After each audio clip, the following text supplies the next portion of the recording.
Plants can become sick from a variety of problems, potentially impacting crop productivity. How do you investigate what's going on when you notice a problem? The first step is to learn to recognize the three major causes of plant problems: abiotic problems, diseases caused by pathogens, and insect pests, which can cause direct damage and can also transmit pathogens. First, let's talk about abiotic problems. If the majority of plants show the same symptoms, for example, widespread yellowing, it is likely an abiotic problem. The culprit could be a nutrient deficiency or something like chemical carryover or drift. Common nutrient deficiencies in vegetables include nitrogen, which causes yellowing of older leaves, and potassium, which causes yellow leaf tips.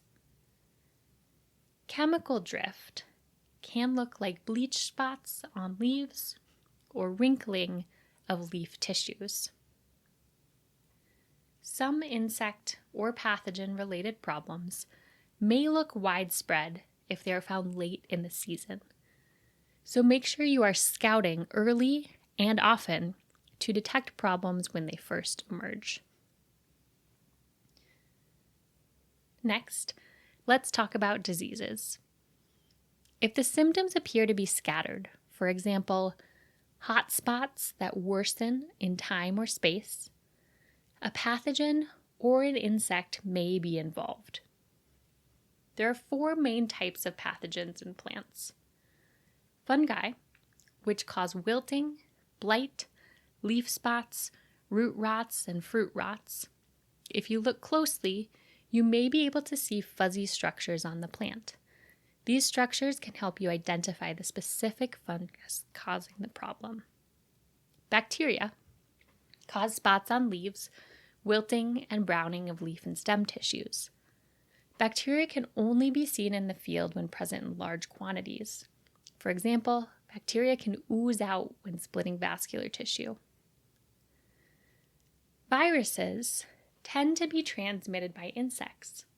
They can cause mottling of leaves and fruit, mosaic-type coloring, stunting, and wilting. Viruses have to be investigated in a lab or using specific test kits to determine the specific virus causing the problem. Finally, nematodes are tiny worms in the soil that can infect plant roots.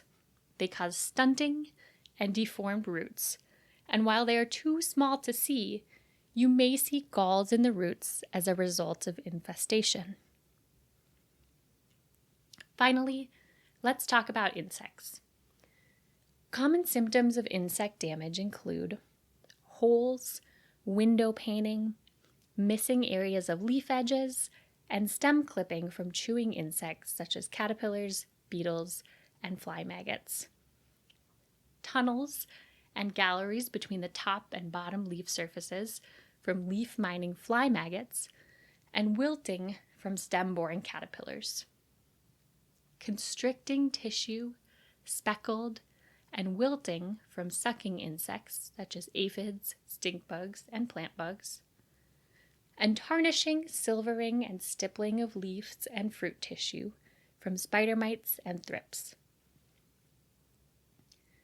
Signs of insect presence are frass or poop, honeydew, eggs, shed skins that they leave behind as they grow and move around. If you see these symptoms and signs, look closely underneath the leaves, at the base of the stems, at the roots, and at nearby plants to try and find the insect to identify it. You can also use yellow sticky traps or insect nets to look for insects in the field. To verify what you're seeing and develop a management plan, consider seeking help from your local extension personnel and your local plant clinic. Submit photos and as much information as you can about the problem.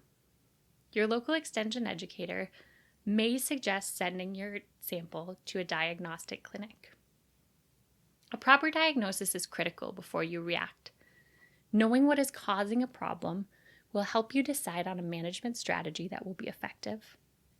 For help preventing common vegetable problems and learning key diseases, pests, and their management by crop, see the Midwest Vegetable Guide, available as a printout, a PDF, or a mobile optimized tool at mwvegguide.org.